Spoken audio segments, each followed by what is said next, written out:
Beurre FM, 18h-19h, Time Foot Spécial Cannes, avec Bilal Nedman, sur Beurre FM, numéro 1 sur le foot africain. Bonsoir à tous et bienvenue sur l'antenne de Beurre FM. On est le mercredi 3 juillet et vous êtes en compagnie de tous les consultants de TAM Foot spécial Coupe d'Afrique des Nations. Au menu de cette émission, on verra les Américaines qui ont battu hier soir l'Angleterre dans cette magnifique demi-finale pour le compte de la Coupe du Monde 2019 en France. On verra aussi de la Copa América avec le Brésil-Argentine. Messi, rien ne va plus avec l'Habit Céleste, sans oublier un large point sur la Coupe d'Afrique des Nations avec le Sénégal-Ouganda ce 5 juillet, mais aussi le Maroc-Bénin. Et oui, les huitièmes de finale sont maintenant acquises avec aussi un Ghana-Tunisie, pour le rappeler, sans oublier les Fennecs qui rencontreront Nabil. La Guinée. Eh oui, la Guinée, c'est bien ça. Vous restez avec nous tout au long de cette émission avec le 01 53 48 3000 et aussi sur la twittosphère avec le hashtag TAMSPORT, le même nom de cette émission. Et sans oublier aussi le nombre de cadeaux à gagner avec notre partenaire Talent Édition, des magnifiques livres de sport, que ce soit du football, de la boxe ou encore du tennis. C'est parti, gogo Time Foot. Time Foot, spécial Cannes. Et avec moi aujourd'hui pour m'accompagner dans ce studio, on aura la présence de Saliou Diouf. Comment ça va, Saliou ? Salut camarade, impeccable, je te remercie. Tu vas bien ? Au top, comme d'habitude. Ah ben c'est super. Non, il n'y a pas de problème. Le soleil est là, sur la région parisienne. Un tout nouveau, c'est Farid Rouas qui est avec nous pour la première fois sur l'antenne de Beurre FM. Comment ça va, Farid ? Merci beaucoup, tout va bien. Merci de votre invitation. Très heureux d'être en votre compagnie pour parler de football. Oui, de football et aussi même de sport à l'approche de la nouvelle saison. Mais en tout cas, Farid, c'est un plaisir pour toute l'équipe de Tam Foot de t'accueillir. Nabil Zindik, notre conseiller sportif, est avec nous. Eh oui. Bonsoir Bilal, bonsoir à tous. Ça va bien ? Ouais, impeccable. Hein. Le soleil, il repartira peut-être. La victoire des Fennecs. Ouais. Et puis un départ au Caire pour voir les demi-finales. Ah là, il est bien, Nabil. On est bien parti, donc je vais prendre mon billet. Ah, il va prendre son billet. Je vais aller voir cette petite demi-finale. En tout cas, Nabil, il est comme ça. Il y va, c'est un globe-trotter. Hein. Il s'arrête pas. Juan Trocé. Obligé. Ouais, bien sûr. Juan Trocé Dorado, comment ça va ? Buenas tardes. Ça fait longtemps, Juan Trocé. Quelques semaines quand même. Ouais, mais tu nous as manqué. Oui, tu nous as manqué quand même, Juan Trocé. Vosotros también. Ouais.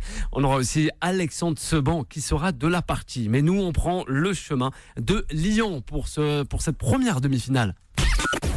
Time Foot, spécial Cannes, le ras-le-bol. Eh oui, salut Diouf, les Américaines battent la sélection anglaise d'un mythe de Manchester United, son sélectionneur, un certain Neville. Oui, ma foi, ils ont gagné, ils ont mérité, c'est tout. Ils ont mérité, tu n'as pas regardé le match, non ? Si, ça t'a pas plu ? Le match, c'est l'équipe la plus méritante dans la compétition. Avec le mauvais geste aussi. Entre guillemets, parce que la réussite, les Anglaises, elles auraient pu l'avoir avec le penalty. Et puis, je suis même pas sûr qu'il y avait penalty pour le coup, vu que c'est un peu litigieux pour le coup, parce que on voit le geste de la défenseur qui la frôle. Je sais même pas si elle la touche. Est-ce que c'est pas l'attaquant anglaise qui a loupé son geste face au but ? Donc un loupé total. Il y a eu la VAR quand même, non ? Oui, il y a eu la VAR, mais après c'est de l'interprétation, c'est du jugement, c'est voilà. Ça veut dire que moi, Juan Rosé peut avoir un avis, moi je peux en avoir un différent en voyant l'image. Mais voilà, on peut se dire aussi que en ayant fait un autre geste, l'anglaise aurait pu mettre un plat du pied et marquer. Donc c'est une question de réussite, de réalisme. Et au final, l'Amérique a tenu le cap et donc mérite cette finale. Donc il n'y a pas de problème, il n'y a pas de scandale. Farid Rouas, justement, ce match, il a beaucoup posé problème en tout cas. On a eu de nombreux gestes. J'ai eu la chance de le regarder. Ouais. Je trouve que ça a été le plus beau match de cette Coupe du Monde féminine, entre deux équipes qui jouaient.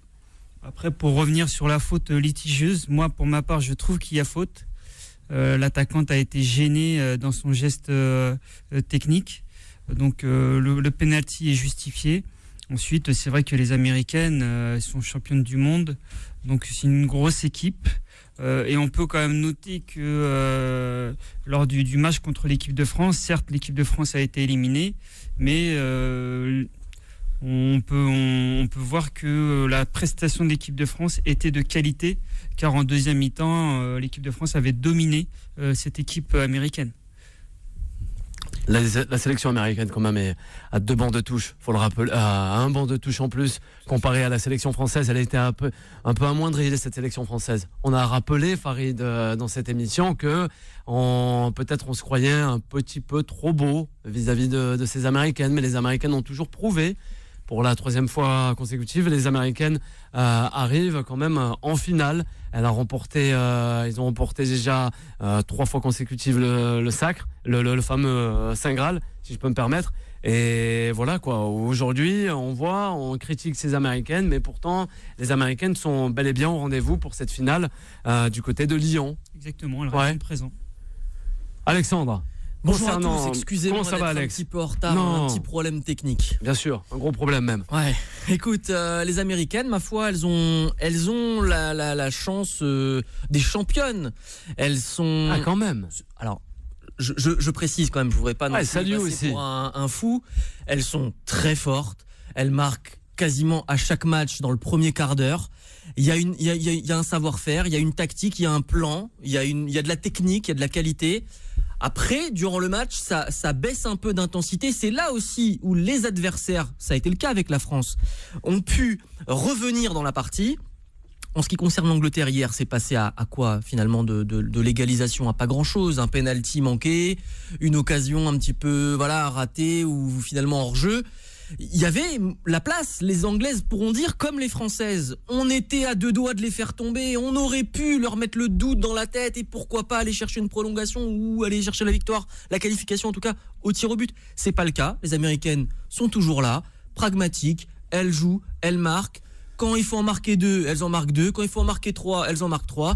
Bon, la suite leur donnera peut-être raison, ou bien Pays-Bas, Suède, ce soir, avec un jeu différent, avec une façon de faire différente, arrivera à les bousculer, à les faire tomber de leur piédestal dimanche. Juan José Dorado. Si c'est l'équipe à battre aujourd'hui, c'est pas parce que c'est de la chance, c'est parce que c'est du travail. Il y a toujours un peu de chance. On provoque la chance toujours. Par contre, là où elles ont de l'avance, c'est qu'elles ont sur la formation, sur le développement du football aux États-Unis, 15-20 ans d'avance par rapport à l'Europe. Alors c'est vrai, et ça c'est bien qu'elles aient eu des matchs accrochés. Vous avez parlé de la France, vous avez parlé du match donc d'hier soir, mais il y a eu aussi le match d'avant aussi encore. Bien sûr. L'Espagne passe à ça. À 10 minutes pratiquement à 2 erreurs d'arbitrage près, il y a victoire pour l'Espagne. Pour vous dire que ça c'est bien que cette équipe américaine soit accrochée par les autres nations. On va éviter le 13-0 qu'ils ont infligé lors du premier match. Il faut éviter des choses comme ça. Mais au-delà de ça, c'est vrai que la victoire n'est pas volée. C'est une victoire qui est gagnée avec le travail, peut-être un tout petit peu de chance si vous voulez. Il y a toujours un petit facteur chance. Voilà. Toujours. Mais c'est vraiment toujours l'équipe à battre. Et leur avantage, c'est 15-20 ans qu'elles ont d'avance sur le foot. On n'imagine pas, je crois, en France. On n'imagine pas en France que c'est que le soccer, puisque c'est comme ça que ça se nomme aux États-Unis, la version femme. Le football. Non, c'est pas la version femme. Les hommes aussi ont. Oui, il n'est pas assez répandu. Mais chez les filles, c'est assez impressionnant. C'est impressionnant parce que les hommes, en ce qui les concerne, il y a un sport totem, il y a un sport incroyable qui s'appelle le football américain, la NFL. On se transmet ça de père en fils, comme en Amérique latine ou du Sud, en Italie ou en Espagne ou dans d'autres pays aussi en Europe. On transmet le football, notre football. C'est autre chose. On s'attaque à trop fort. La NFL, pour les hommes, c'est le rêve de tout gamin. Donc, le soccer, petit à petit, là-bas, prend ses marques depuis une trentaine d'années maintenant. On les a vus en 94. On a même vu un petit peu avant, 90 d'ailleurs, ils étaient déjà là. On les a vus plus tard. Mais, pour les femmes, c'est incroyable. C'est un sport qu'elles peuvent pratiquer, dans lequel elles s'épanouissent. Il y a toujours l'engouement à l'américaine où les mamans, les papas sont derrière, ils n'hésitent pas, ils rechignent pas à emmener les enfants à droite à gauche, les tournois, les matchs, etc.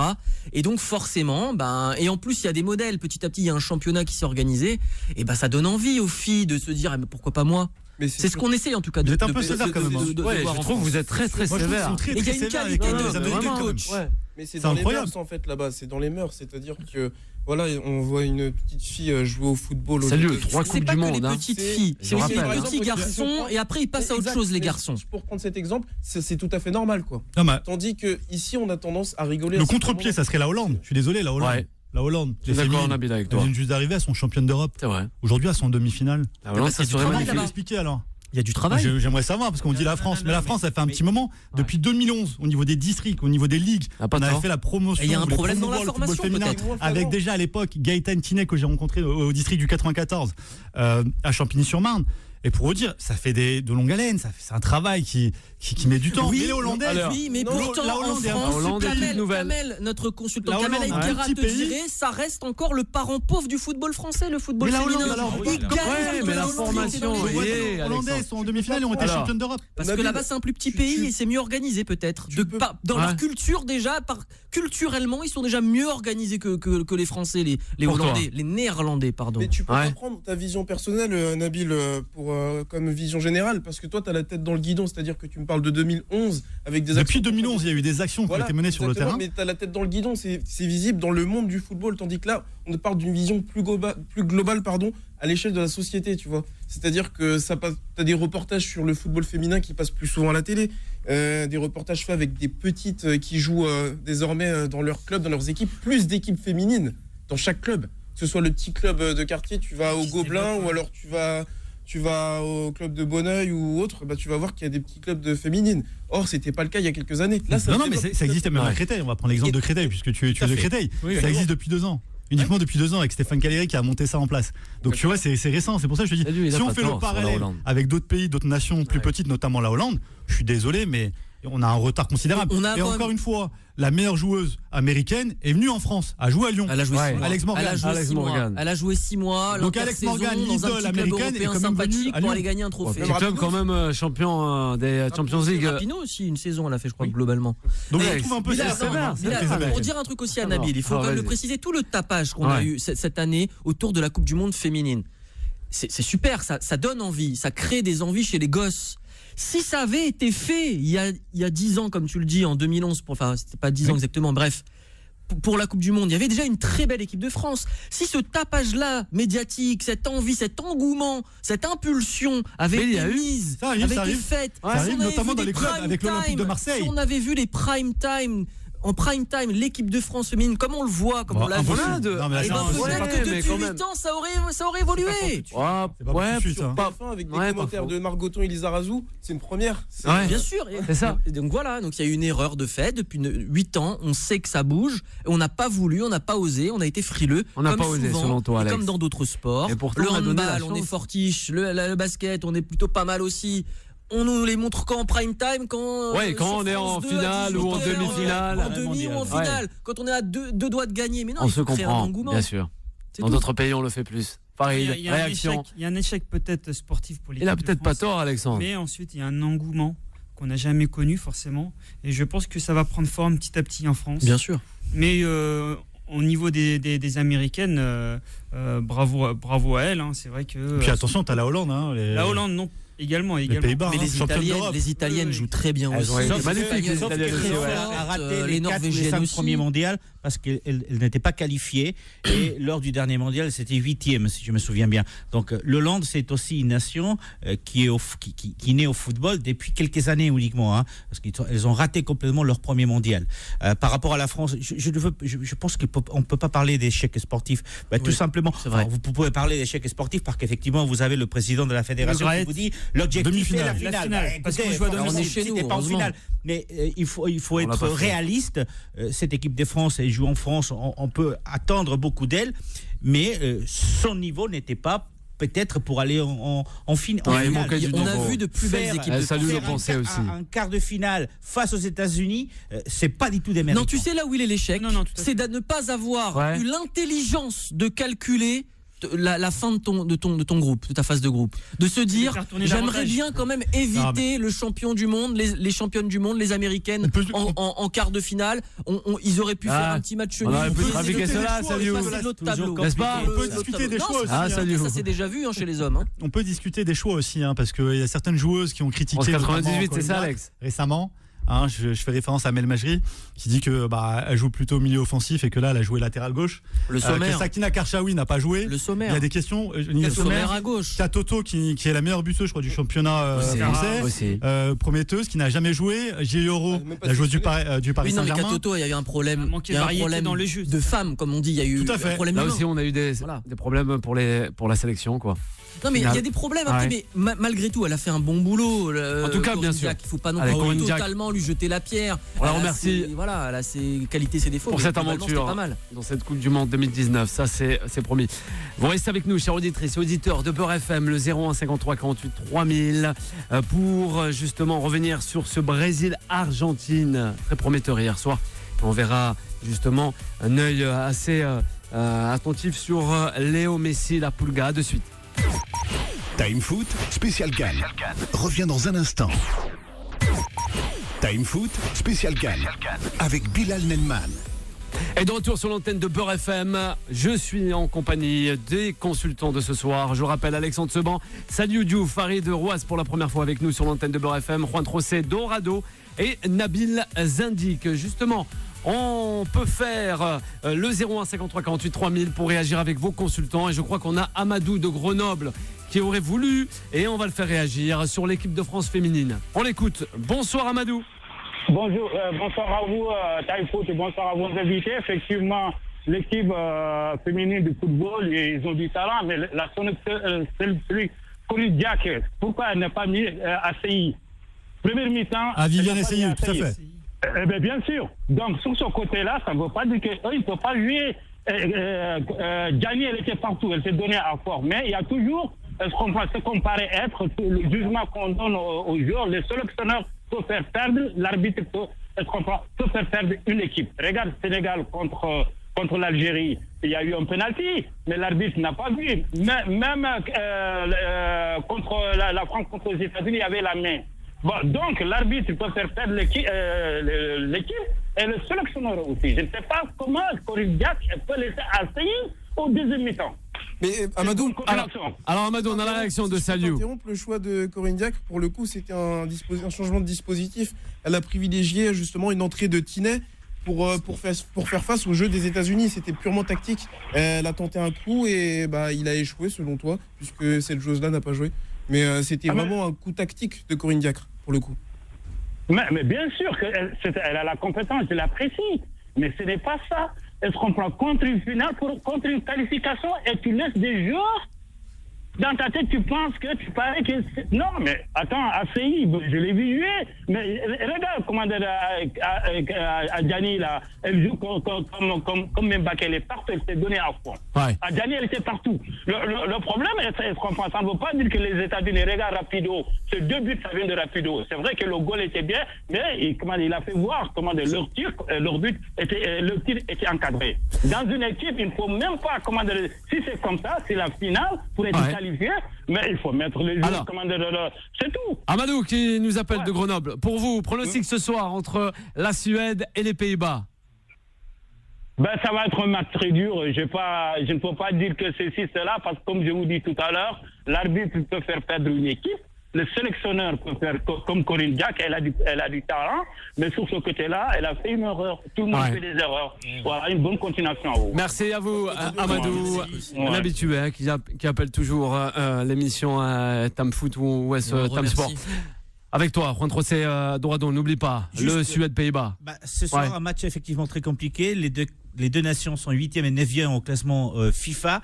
Il faut juste se rappeler qu'effectivement, le Pays-Bas a raté les premiers Coupes du Monde, ce qui n'est pas le cas de la Suède. Mais ce soir, un petit pronostic, une petite pièce pour les Pays-Bas, parce que c'est justement une nation qui, depuis quelques années, est en train de monter une belle équipe et qui est en train de développer le football féminin. Je crois qu'il est d'accord avec toi, Nabil, concernant le Pays-Bas.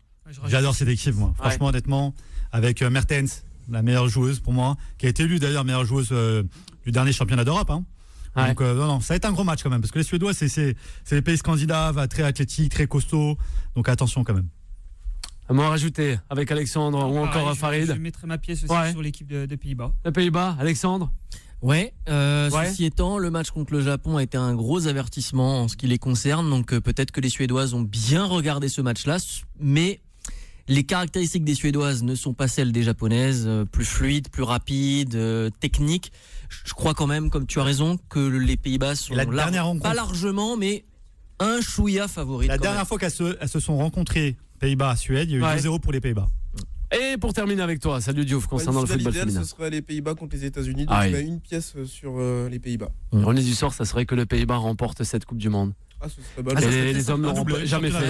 Non, et les hommes l'auront jamais fait. Ça promettrait pour les autres équipes qui sont en train de développer le football. Exactement. Ce n'est pas toujours les États-Unis qui gagnent. Ouais. Voilà, il y a des équipes qui sont capables en 5, 6, 7 ans de construire une belle équipe. Allez, ça va faire plaisir à Alex et aussi à Juan Rosé. Hein. C'est le soleil. On va du côté du soleil, des plages de Copacabana, le Brésil. Time Foot, spécial Cannes. Eh oui, Alex, il n'a pas dormi de toute la nuit. Brésil-Argentine, 2-0, une demi-finale sous tension, Alex, où les deux pays n'avaient pas le droit à l'erreur. Le capitaine, c'est Dani. Et peut-être le boss aussi. Mais Messi, on ne l'a pas vu. Non, tu exagères. Ouais, j'exagère, mais justement. Alors, premier carton rouge. Mais justement. Première chose, premier carton rouge, vous l'adressez à l'organisation de cette Copa América. Les terrains, Alex, on en a parlé hier. On a quand même pu constater que tous les jardiniers du Brésil étaient en vacances. Une excuse de la Pulga, Alex. C'était des champs de patates. Oh, c'est pas une excuse. Certains disent ça. J'ai une télé d'1m64 en diagonale, grâce à Dieu, et on voit bien que les brins d'herbe, là, ça va pas du tout. C'est dégueulasse, c'est honteux. C'est la couleur jaunâtre. En Égypte, ils ont des meilleurs terrains actuellement. Magnifique. Et pourtant, on critique tout le temps l'Afrique. Plus sérieusement, il faut préciser aussi que c'est un stade maudit au Brésil. C'est le stade. Ils en ont pris 7 la dernière fois. Donc, plus sérieusement, oui, match tendu. Il y a eu des actions litigieuses avec des coups, un peu d'énervement, un peu de tension, mais globalement, c'est resté bon enfant parce que grosso modo, chacun jouait avec l'autre dans leur équipe de club, ils se connaissent tous plus ou moins. Messi, tu dis qu'il n'a pas été présent, c'est faux. Ouais. C'est faux, les occasions, elles sont venues de Messi.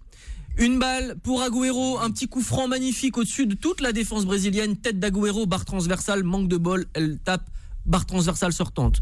Coup franc, pleine lucarne de Messi, Baker va la chercher, bravo à lui. Frappe sur le poteau de Messi. Ensuite, au-delà de ça, il y a eu des pénaltys non sifflés pour l'Argentine. On a parlé d'un petit arbitrage maison. C'est pas tout à fait faux. Il y a eu aussi un côté arbitrage maison lorsque Daniel Alves a eu l'intelligence d'aller mettre un coup de coude à Acuna que l'arbitre, visiblement, on n'a pas vu. Ouais. C'était quand même un sacré coup de vis. Il méritait carton rouge. Il l'a pas vu. Et puis voilà, l'Argentine a fait son meilleur match globalement de la Copa, mais on peut pas faire de tocard des chevaux de course. De se qualifier, défensivement, c'est lamentable. Au milieu de terrain, c'est pitoyable. Et en attaque, Messi, il va chercher les ballons dans combien de buts de Messi Tu peux me rappeler combien de buts de Messi Il a permis à son équipe de rester en vie dans cette Copa. Il a permis à son équipe de rester en vie dans cette Copa. Messi va chercher les ballons dans sa moitié de terrain et derrière, il peut pas tout faire. Il y a que Agüero qui a été bon. On attendait beaucoup de lui. Pas trop concernant l'Argentine face à la Seleção. Ce qui est gênant, c'est qu'après avoir regardé ces matchs, on se dit que le meilleur joueur, c'est un mec qui a 36 ans et qui a passé une demi-saison à pas jouer parce qu'il était blessé. Ça, c'est incroyable. Le niveau global des deux équipes est mauvais. Ce qui est magique, c'est qu'il part du PSG, il te fait des matchs comme ça. Vous avez une affiche magnifique sur le papier Brésil-Argentine, mais vous avez deux sélections qui n'ont rien fait depuis des années et qui se plantent à chaque fois. Il faut se rappeler. Non, il faut se rappeler. Non. Alors oui, l'Argentine joue mal, mais l'Argentine, c'est 2 finales de suite en Copa América, une finale de Coupe du Monde. C'est vrai que c'est des défaites, mais il faut y aller déjà. C'est une belle demi sur le papier, mais sur le terrain, ces deux équipes ne méritaient pas d'être en demi. On l'écoute, Farid. Peut-être. Par rapport à Messi, c'est vrai que c'est le plus grand joueur du monde. Malheureusement, avec sa sélection, il est maudit. Exactement. Moi, ce qui me fait plaisir, c'est qu'avec l'équipe du Brésil, dans la défense, il y a 3 Parisiens.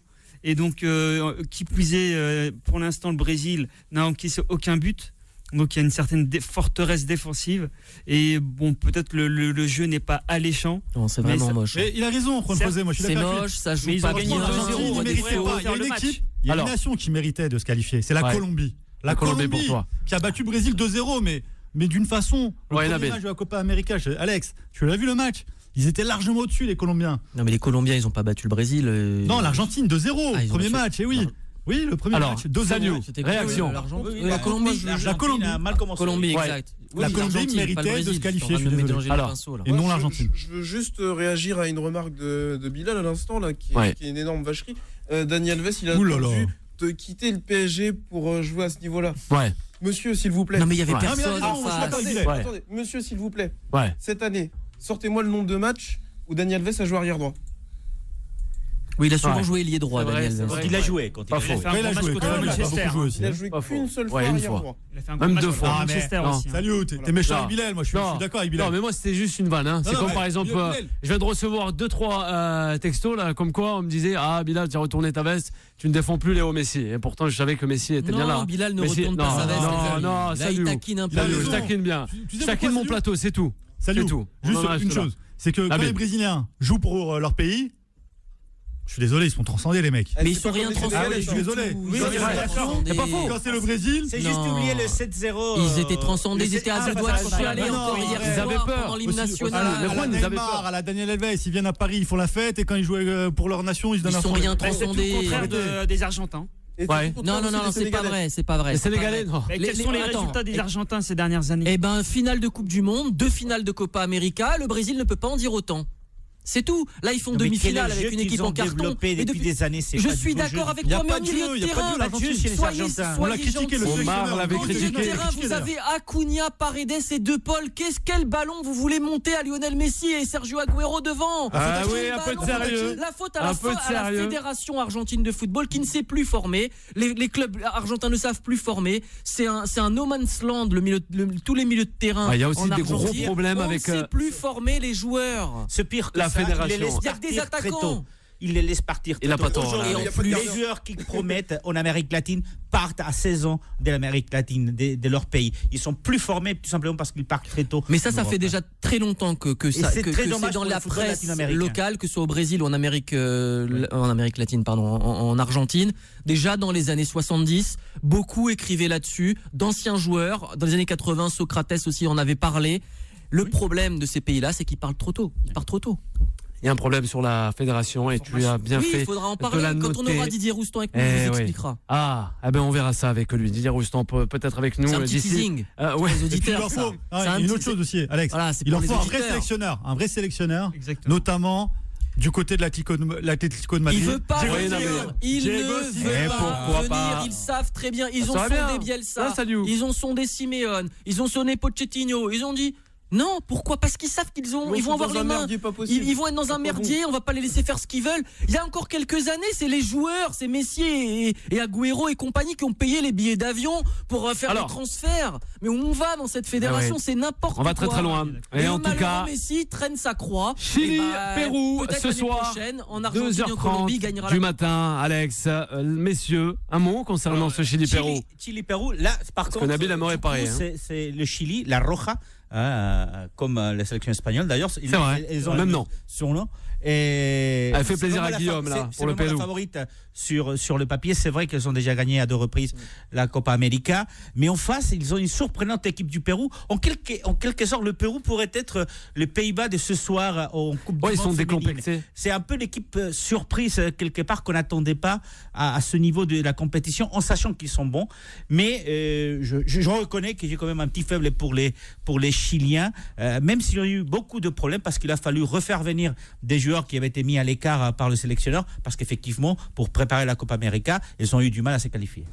Farid, un petit mot. Pareil, Chili, Pérou. Pour les Chiliens. Oui. Voilà, je pense qu'ils vont pour cette demi-finale, passer exactement et faire une belle finale contre le Brésil. Alexandre, Chili-Pérou. Il y a fais-nous plaisir. Globalement, non, le Chili est favori. Quand ils arrivent à ce stade de la compétition, maintenant qu'ils ont 2 copas dans les jambes, ils savent gérer, ils savent l'intensité. Ils sont passés par un trou de souris au tour précédent à cause il n'y a pas de prolongation. Donc il y avait en quart de finale, il n'y avait pas de prolongation, donc ils sont passés au penalty à pas grand chose. Mais c'était face à une très très belle équipe de Colombie aussi qui a su lui tenir tête. Là. Offensivement, il y a plus de qualité au Chili et je pense qu'ils vont faire la différence de cette manière-là. On a retrouvé un peu Alexis Sanchez, il faut bien le reconnaître. Et puis voilà, Arturo Vidal il est toujours là, dur sur l'homme, il fait le travail, il court pour 3 personnes. Et donc derrière, c'est solide. Il n'a pas beaucoup joué avec le Barça. Il a fait ses matchs quand même, mais pas sur l'ensemble de la saison. Il a été quand même économisé, c'est normal vu son âge. On verra la suite. Chili, a priori, ça passe. Chili, Nabil. Et on s'est beaucoup trompé cette année. Pérou, un score, Nabil. On penche pour qui? Le Chili. Moi, j'aime bien le Chili, leur façon de jouer. Mais bon, le Pérou, c'est accrocheur. Hein. Souvenez-vous, en Coupe du Monde contre la France, il y a eu 1-0 uniquement. Donc le Pérou peut bien défendre et jouer les contres ou aller au tir au but. Pourquoi pas un match nul et puis après tir au but. Et après, tu sais, les tirs au but, c'est la loterie. Hein. Mais j'espère que ça sera le Chili parce qu'ils méritent vraiment, par rapport à leur style de jeu, par rapport au match qu'ils ont pu faire. C'est une équipe plaisante qui joue au ballon, qui respire ballon. Et si je peux me permettre, et ça leur ferait leur 3e titre. On gardera ça Ceux qui regardent le match ce soir, au moment des hymnes nationales, quand il y a l'hymne du Chili, et c'est un derby. Augmentez le volume et écoutez cette ferveur dans le stade, les gens qui chantent. Ils ont été élus à 2h30 du matin. Meilleur public pour le mondial 2018. C'est vrai que c'est à 2h30 ce soir. C'est deux voisins qui se détestent. Hein. Ah oui, il y a une histoire entre les deux pays. Il y a beaucoup de joueurs chiliens qui vont jouer au championnat péruvien. Et pour ta gouverne, Alexandre, le Chili a été élu meilleur supporter pour la phase finale de la Coupe du Monde en Russie. Ça m'étonne pas. C'est vrai. Ils étaient arrivés à 40 000. Et même on a pu apercevoir Guillaume Ascari en leur faveur en plus. On passe à la Coupe d'Afrique, direction le continent africain. Time Foot, Spécial CAN, la victoire. La phase de groupe de la Coupe d'Afrique des Nations 2019 en Égypte vient de rendre son verdict. De belles affiches sont déjà au menu. On le rappelle rapidement. Alors, on aura ce vendredi à 18h le Maroc-Bénin, l'Ouganda-Sénégal aussi à 21h, le Nigeria-Cameroun samedi 6 juillet à 18h et l'Égypte-Afrique du Sud à 21h. Le dimanche, on aura Madagascar qui rencontrera la RDC à 18h. L'Algérie et les Fennecs de Djamel Belmadi rencontreront les Guinéens à partir de 21h. Et le lundi, on aura le Mali de Mamadou Lamine Mané qui rencontrera la Côte d'Ivoire à 18h. Et pour terminer, le Ghana-Tunisie, les Aigles de Carthage à 21h. Je peux dire ma Tunisie à moi. Hein. Oui, bien sûr, tu peux. Alexandre, alors un mot concernant ces 8e de finale, les matchs à élimination directe. Saliou, le Sénégal doit représenter. Oui, doit représenter. Sa patrie, ses supporters, les favoris. Et t'as raison d'insister. Non, mais vraiment. Non, mais t'as raison d'insister sur le mot doit représenter. Parce que c'est un devoir de porter le maillot de la sélection. Il le rappelle. Et c'est un devoir de tout donner pour ce maillot. C'est un devoir d'être. En tout cas, c'est un favori. D'arriver vraiment dans le dernier carré quand t'es un Sénégalais. Parce que le Sénégal, au début de cette compétition, ils ont été clairement annoncés comme des. C'est vrai. Normal, mondialiste. Oui, mais. Mondialiste, avec un entraîneur de talent. Une belle génération. Sadio Mané, un vainqueur de la Ligue des Champions, Sadio Mané, un grand défenseur qui est demandé par toute l'Europe, un coach qui développe entre guillemets parce que il y a un mois on n'a pas vu du beau jeu. Donc après c'est moi ce qui m'a fait peur. Il a apprécié le sélectionneur quand même. Comment ? Il a apprécié le sélectionneur. Oui, il a du bon boulot. Après, pas par tout le monde. Après, il y a des anciens joueurs qui sont un peu en dissidence avec. Non, mais je sais à qui. Non, mais il est en contradiction déjà avec lui-même. Le gars, le matin, il se parle à lui-même et il est déjà pas d'accord avec lui-même. Donc, il ne sera jamais d'accord. Il y aura toujours moins bon que lui. Voilà. C'est comme un peu à une autre époque. Ouais, mais quand même, Alex. Non, mais quoi ? Mais quoi ? Mais quoi ? C'est vrai ou c'est pas vrai ? À chaque fois, à chaque compétition, il faut qu'il en rajoute une couche. Ça se trouve qu'il viendra. Ça a été un grand joueur, il faut le respecter, mais quand même. Pourquoi pas. Donc tout ça pour dire que le Sénégal n'est pas à la hauteur pour finir dans cette compétition, tout simplement. Et ils ont intérêt à se botter les fesses pour battre l'Ouganda parce que ça va être compliqué. Ouais, c'est pas dit que ça passe. Vous restez avec nous. C'est une large page concernant la Coupe d'Afrique des Nations 2019. Au menu, c'est 8e de finale. Ça va se passer vendredi, samedi, dimanche et lundi. Le 053 48 3000 pour réagir avec nous. À de suite. Time Foot, Spécial CAN. Reviens dans un instant. Time Foot, Spécial CAN. Avec Bilal Nedman. Et de retour sur l'antenne de Beurre FM, il est 18h45, on a encore du temps pour parler de la fameuse Coupe d'Afrique des Nations 2019. Avec nous, notre conseiller sportif Nabil Zindik, Alexandre Seban est de la partie avec Saliou Diouf, sans oublier Farid Rouas pour la première fois avec nous dans cette émission. Et notre cher Juan José Dorado. Ce n'est pas encore les vacances, Juan José, on te garde encore avec nous un petit peu. Et après, c'est promis, tout le monde prendra des congés. On a parlé du Sénégal, on va parler là aussi de ces fameux duels, de ces 8e de finale. Time Foot, Spécial CAN, le duel.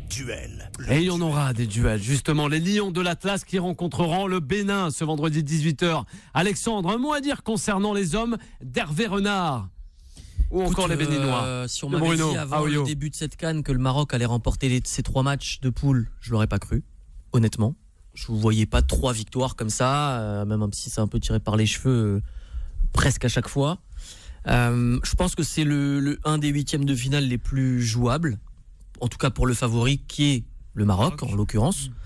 Ça devrait passer pour le Maroc. Il y a quand même un fighting spirit retrouvé dans le royaume marocain. Donc a priori le Maroc devrait s'en sortir. Ceci étant, dans cette Coupe d'Afrique, il y a quand même des surprises, il faut bien le constater.